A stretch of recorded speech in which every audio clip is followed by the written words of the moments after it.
అద్భుతమైన మాటలు మనకి కనిపిస్తున్నాయి కదా. ఇశ్రాయేలు ప్రజలతో దేవుడు మాట్లాడుతున్నాడు.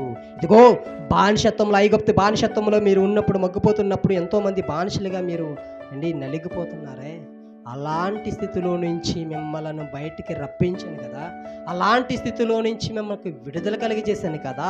అయ్యా, మీరు బానిసల బ్రతుకులు మీరు బ్రతకకండి, మీరు స్వేచ్ఛగా బ్రతకండి, పాలుతేనెలు ప్రవహించే కనాను దేశానికి మీరు వెళ్ళిపోండి, అక్కడ సమృద్ధమైన ఆహారం దొరుకుతుంది అని దేవుడు ఆ బానిసత్వంలో నుంచి విడిపించిన దేవునికి మాత్రమే సాష్టాంగ పడి నమస్కరించాలి.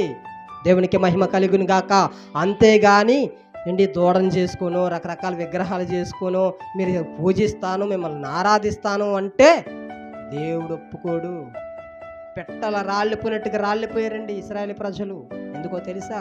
దేవుని స్థానాన్ని వేరొకరికి ఇచ్చేశారు.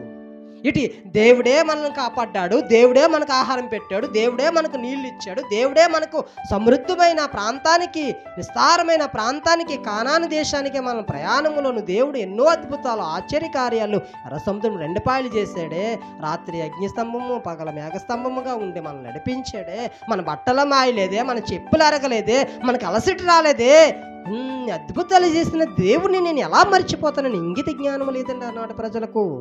దేవుడు కోపపడ్డాడు.